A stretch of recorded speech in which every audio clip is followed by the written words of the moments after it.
Welcome to Darklight Archives. I'm Sarah, Salem, Massachusetts, 1692. A quaint Puritan settlement turned into a breeding ground for hysteria, paranoia, and death. You've likely heard the infamous tale of the Salem Witch Trials, but behind the well-known accounts of accusation and execution lies a darker, lesser-known story. One of hidden motives, forbidden practices, and perhaps a shadow of truth to the cries of witchcraft.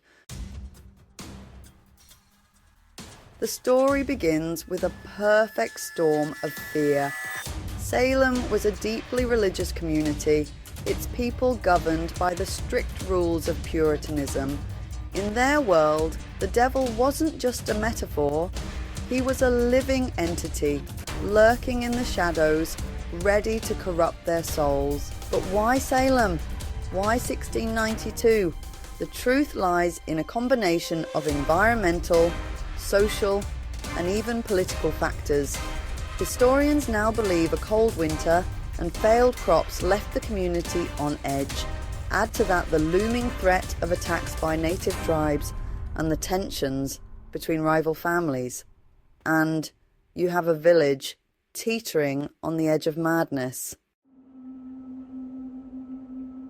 It all started with a group of young girls, Abigail Williams, Betty Paris, and a few others.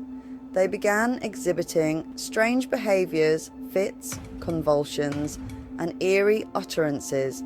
The local doctor, unable to find a physical cause, pointed to the supernatural. Soon the girls accused 3 women of bewitching them: Tituba, Sarah Good, and Sarah Osborne. Tituba confessed under duress that she had made a pact with the devil, but here's the untold part. Some historians believe Tituba's confession was less about guilt and more about survival. By spinning a tale of witches and dark rituals, she shifted the focus away from herself, feeding the hysteria that would engulf Salem.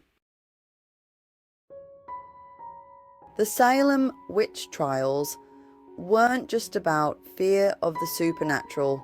Beneath the surface, they were fueled by greed, jealousy, and political ambition. Accusations were often made against those who owned valuable land, or against women who dared to challenge the societal norms of the time. Giles Corey, an elderly farmer, was accused and tortured to death, pressed under heavy stones. His refusal to enter a plea ensured his land remained with his family, but it also highlighted how the trials were weaponized to settle scores. Here's where things take an even darker turn. While most of the accused were innocent, some researchers suggest that folk magic was indeed practiced in Salem. Not the malevolent witchcraft of the Puritan imagination, but a blend of old-world herbalism and superstition. Could this have fueled the accusations, or was it all hysteria? And what about the strange behaviours of the girls? Modern science offers a chilling explanation: ergot poisoning. This fungus found on rye bread can cause hallucinations, convulsions, and paranoia. Was Salem cursed by nature itself?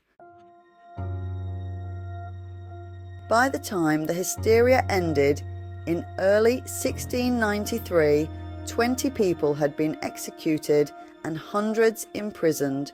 The Puritan leaders, realizing their mistake, issued apologies and reparations, but the scars ran deep. Today, Salem is a town that profits from its dark history.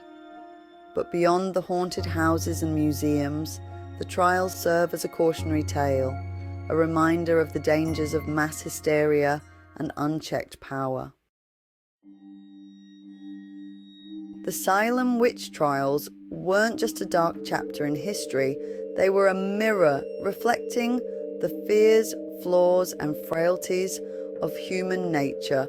What might we see in that mirror today? Like, comment, and subscribe for more untold stories from the shadows.